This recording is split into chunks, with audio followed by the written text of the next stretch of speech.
Hey guys, welcome back to Pretentious Pundits, a podcast where we discuss all things football and pretend to know what we're talking about. As you can see, I'm back with the lads, Yasir, Fawaz, and today we're joined by my cousin again, Anil. Say hi, guys, and Hey guys. this is what is this? The third edition of Fixture of the Game Week. Yeah, it is. This is going to be perhaps the most difficult one to predict because both teams are sort of wavering. But let's just, for the topic of discussion, say, it's going to be a very interesting one. Regardless, let's get right into it. I would, buddy,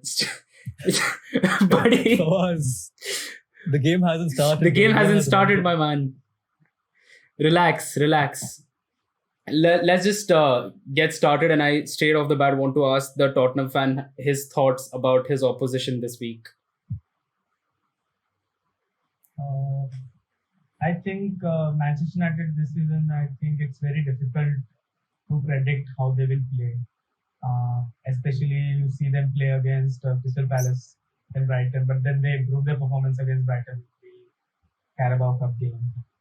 And so I think it's very difficult to predict how they'll play.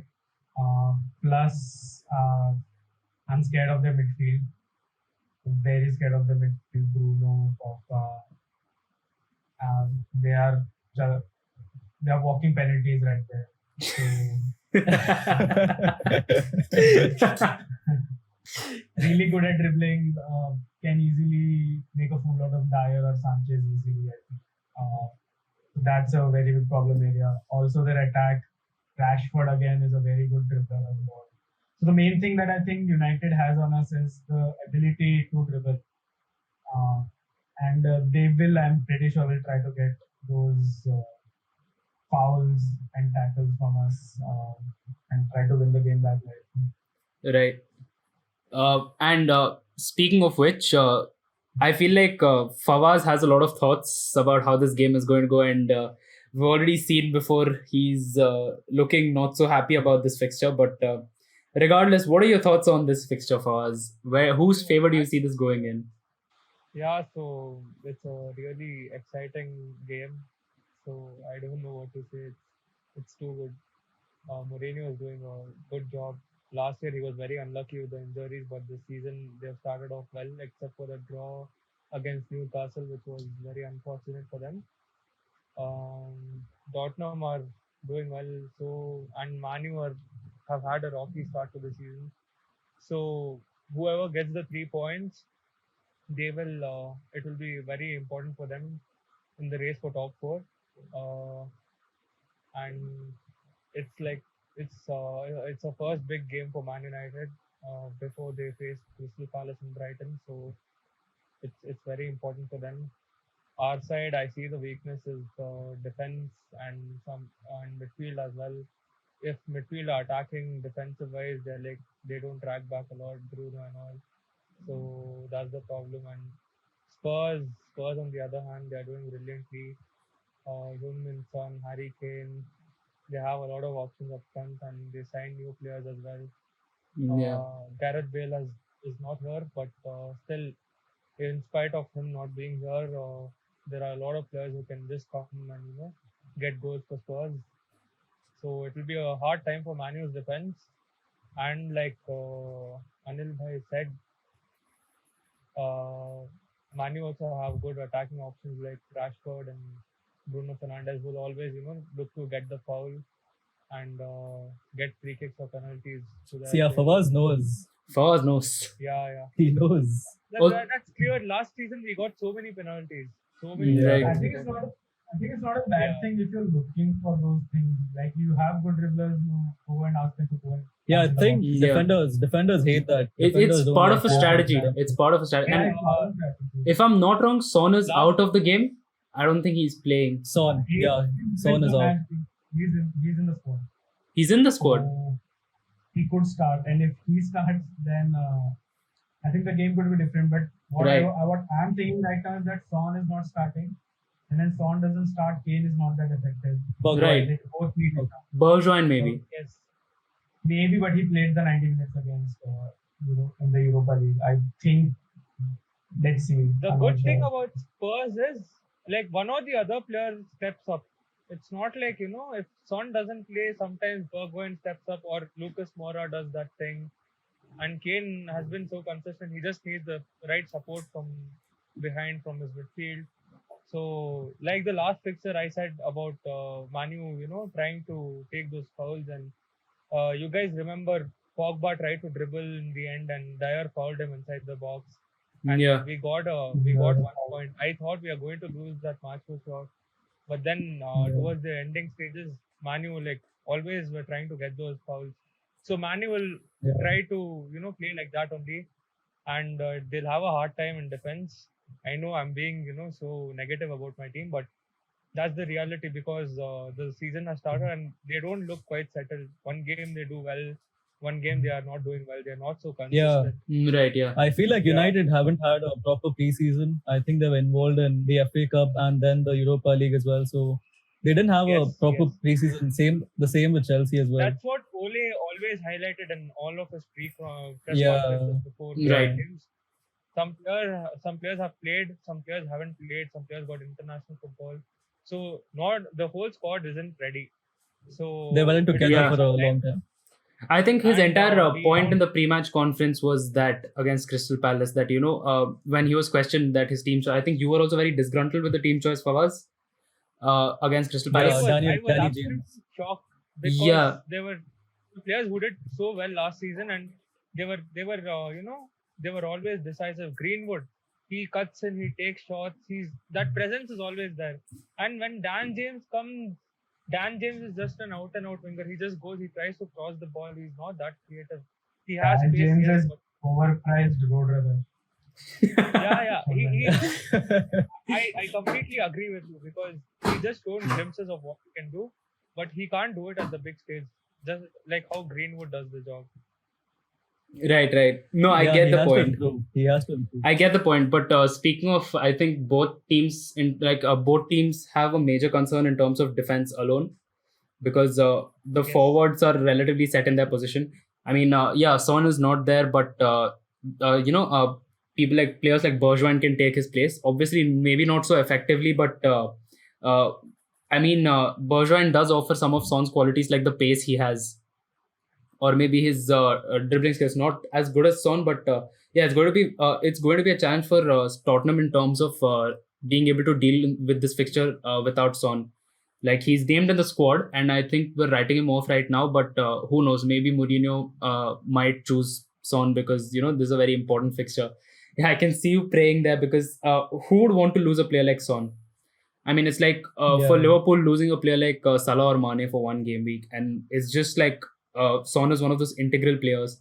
But I feel like it's time for Harry Kane to step up. The man is brilliant.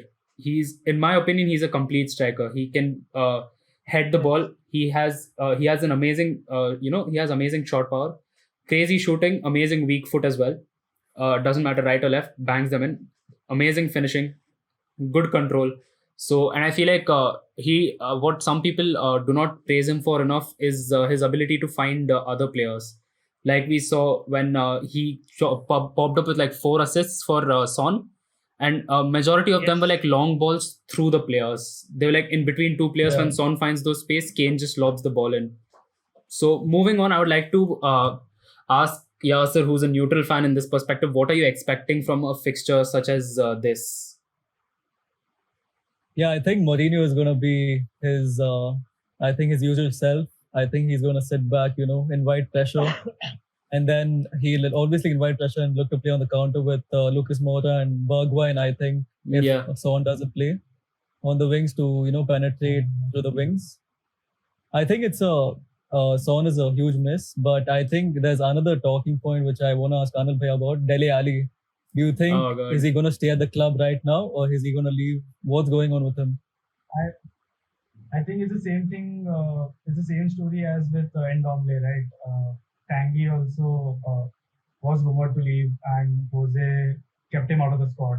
But that only improved his performances and his demeanor. Yes. There is a lot of talk out there that Dele wants to leave and he is staying away from the squad, but that's not true, right? When he was not selected for the Carabao Cup game, which he would have wanted to. I think he actually went, like Yeah. according to the reports, he actually went out to Mourinho and said that he wants to play the next game. So that's the kind of things that Mourinho wants. He picks Lucas over Bergwijn maybe, or he will pick Lucas or players like Lamela only because of the kind of work rate that they give him. He wants players on the pitch who Yeah. are not lazy, who work like engines all the time. Who'll give the keep on 100%. tackling, who give the, and Dele right now is not doing that at all, and Yeah. Ndombele was not doing that then. Ndombele now, if you look at his performances, Much he better. is running in is much better, Much He better. has improved a lot, and I think that's exactly what we want from Dele right now. Because when you look at him play, he is playing like he's not playing with his as his usual self, right? He does not look hungry at all. Yeah. I think that's what Yeah. Jose is trying to bring out. And he knows that Dele is an excellent player, and we also think that. I hope he improves his performances. No doubt, Dele is full of potential. I mean, a few seasons back when he was lobbing in goals against Arsenal, you could see the hunger, you could see the passion. I feel like just dipped for a bit, but he's still got that spark in him. So, And- given the right push, he'll probably come back into the squad anytime. And I think the injuries have also taken a toll. on Yeah. him. Yeah. 3-4 hamstring injuries. So now let's wait and see if something happens. Speaking of transfer rumors, Fawaz, do you feel like your squad right now is good enough to challenge against Tottenham Hotspur, or do you feel like the recent rumors of you guys signing Edinson Cavani, and also the fact that the Sancho deal is still on the table? Of course, we all know that it has stalled for so long and it doesn't look likely, but according to a lot of reports, it's still on the table. So, do you feel like your current squad is good enough, or these new additions would actually bring something that your squad is missing right now? Yeah, so Cavani is almost done. I think it's a really good deal because if Martial goes out, they don't have a good option, Yeah. because Greenwood can't play as a center forward. He can play behind the striker. He can play in the left wing or the right wing because he can't he can just cut in. He can shoot or he can give a pass. So he's good like that. But Cavani, he has so much experience, so that will it will be a major boost to Man United because Odion Ighalo he's good, but he's not playing like a proper Premier League striker. That presence is not there when he comes on the pitch. So, for instance, if Martial gets injured, or if how inconsistent Martial is, one day Yeah. he plays so amazing, and the next day he doesn't play like that. But last season he's played pretty well. Even before Bruno arrived, he was one of the best players for Man U. He was so underrated. But after Bruno arrived, he has improved a lot, and he got the best return for last season. I think it's a good move to get in Cavani because Martial, he still has a lot of time to cement his place as a number 9. So Right. if Martial isn't scoring, someone like Cavani can come in and he can get the goals. That presence Yeah, will be there. It increases the Defenders- competition for places as well.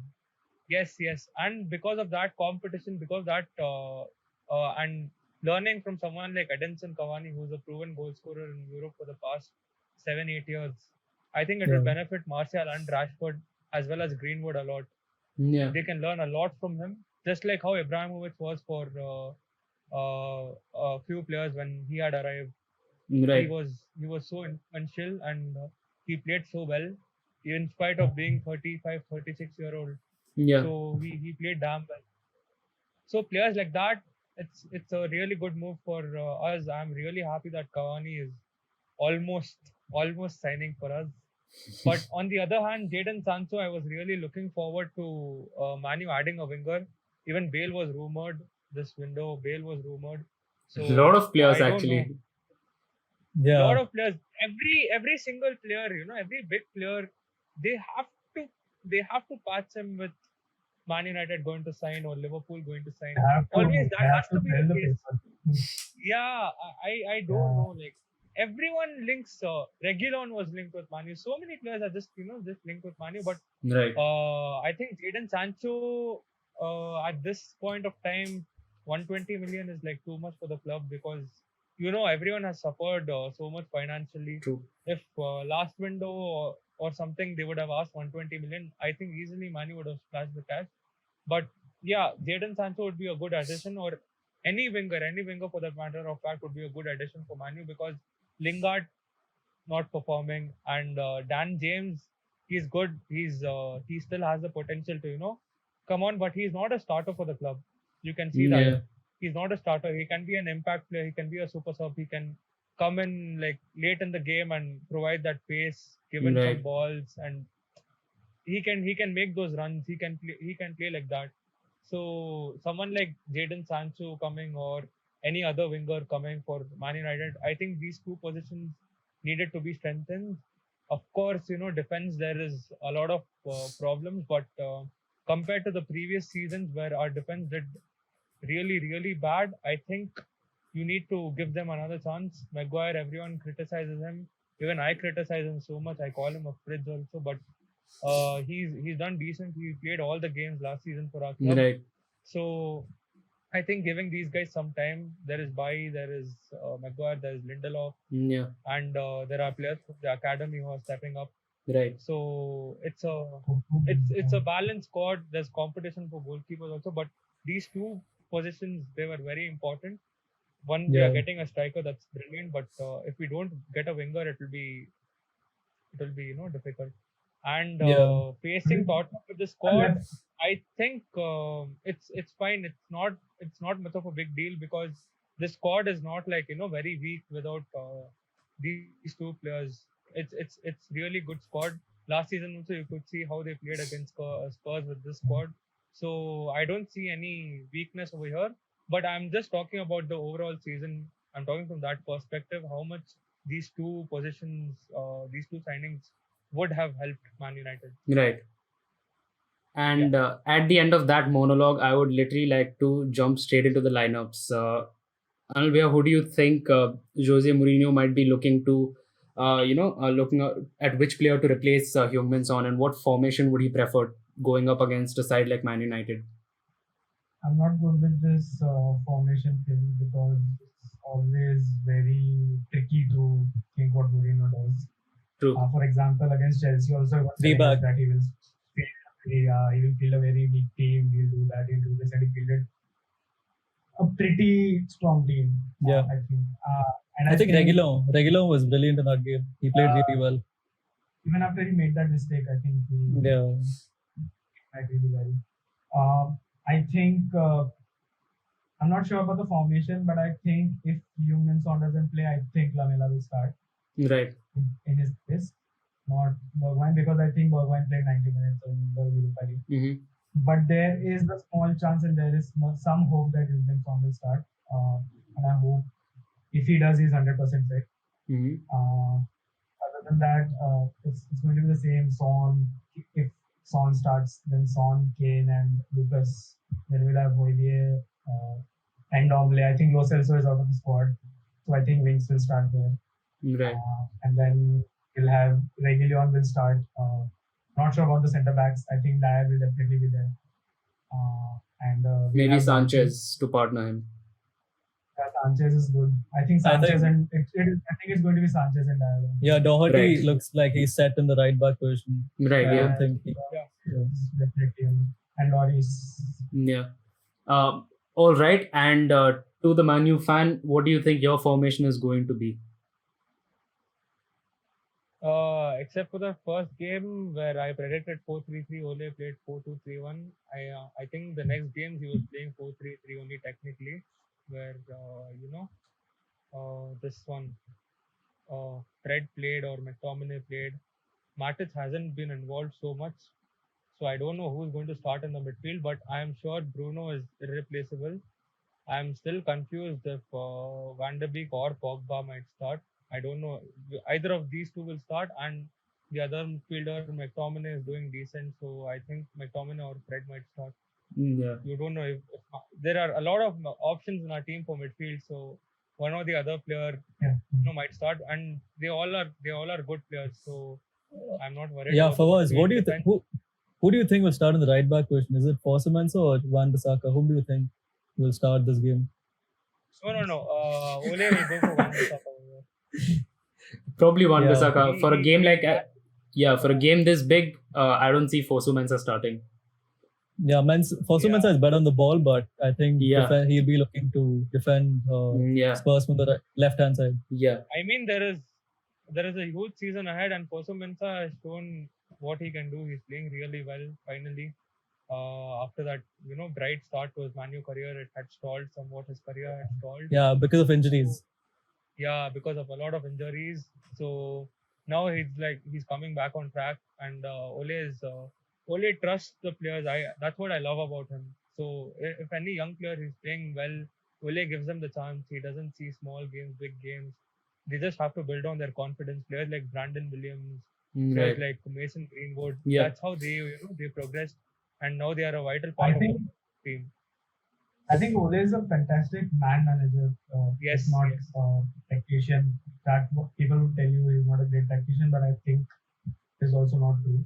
But I think he's a fantastic man manager. The way he manages his Yeah. players. Yeah. I think he replicates Sir Alex. He's trying to replicate that kind of figure at the club Yeah. because Yeah, he obviously he's was always part. made that point. He's always made that point. Since joining Man United, he's wanted to bring the best out of the players, and a lot of players which are with the squad right now who have played for the academy, they've apparently played under him when he was the academy coach. Yeah. So he has a good relationship with a lot of them. So He knows the youth he's players. giving a lot of time to the players. There's a lot of experience in the team. So goalkeeper Ole is sticking to De Gea for Premier League games, and he will stick with De Gea for this one as well. I think in the further upcoming fixtures, Henderson will get more chances in the Premier League to prove himself if he can cement that number one spot for himself. But De Gea will be starting. Other than that, it's the same team. Only midfield, I don't know who is going to start except for Bruno. Right. It's very confusing because there are so many for us. Yeah. And that brings us to the final segment of this episode, which is going to be predicting the score line. And let's start off with the neutral fan down there. What do you think is going to be the scoreline in this fixture? It's so difficult to predict because these teams I think they're evenly matched. Right. I think I'm going Yes. for a 2-1 to Spurs. Oh, okay. Cheeky, that one. 2-1 away win for Spurs. What about you, Anil Bhaiya? Again, as Yasir rightly said, it's a very difficult picture to predict. My heart says 2-2 draw, and but my mind says 3-1 win for United. Alright. Because they'll get advantage. Anthony Taylor is there. Oh yeah. Anyways, what about you, Fawaz? What is your prediction? I mean, just like Anil Bhaiya said, in my heart it was a draw. But my mind it was like, okay, this game will come. He'll score some bangers. So I'll go for a 2-1 win for Spurs. What about you? What? Wait, What do you think? did I just hear this right? Did he just say 2-1 to Spurs? Yeah, Yeah, I think he did. Wow. Okay. Bro, Fawaz, you don't look like you're backing your team. Yeah, you don't look like you're backing your team. I mean, This is going to be the title. 2-1. Did he just say 2-1 to Spurs? I don't mind.